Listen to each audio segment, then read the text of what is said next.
Today we're going to be going over the importance of nonverbal communication. So what is nonverbal communication? Nonverbal communication is the way we communicate based on our nonverbal cues. This includes our body language, physical appearance, and facial expressions. If you think about it, nonverbal communication can have a bigger impact on people rather than verbal communication. What may come out of your mouth can be saying something much more different than the way you are acting. For example, when people are saying yes, but they're shaking their head no. Nonverbal communication matters because it indicates whether you are being truthful, how important you think the conversation is, and whether or not you're listening.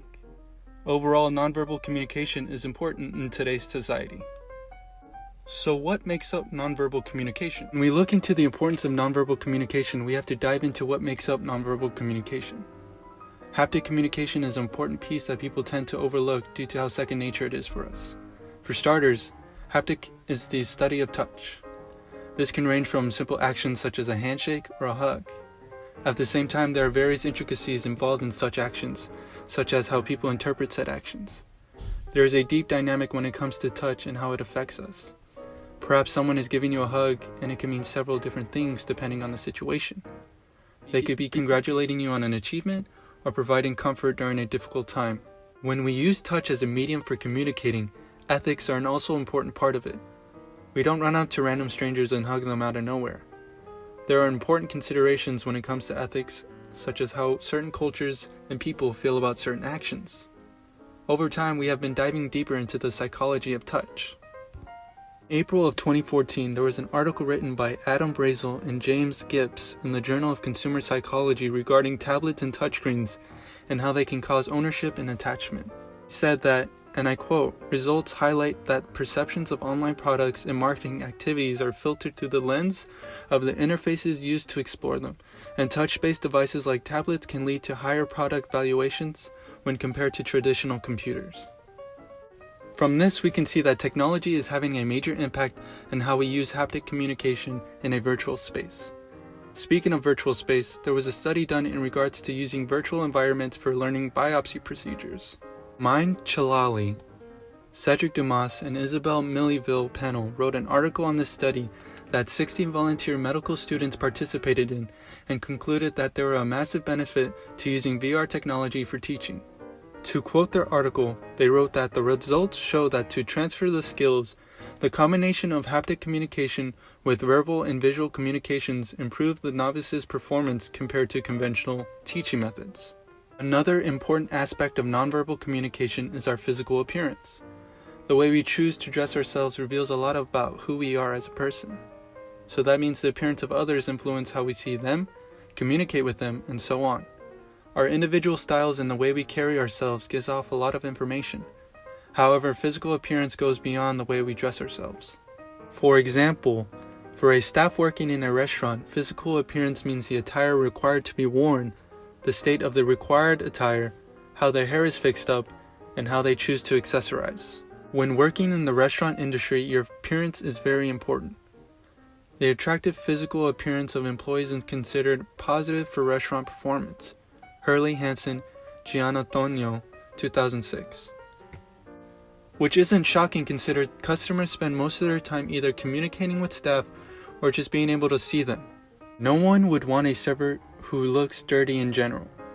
Goes to show how much physical appearance can say about a person and whether or not we would interact with them.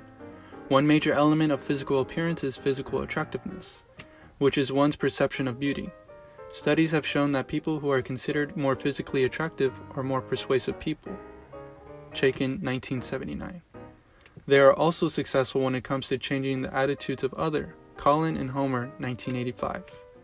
In general, it was shown that more attractive people have better social skills compared to those who are less attractive. Chaikin, 1979.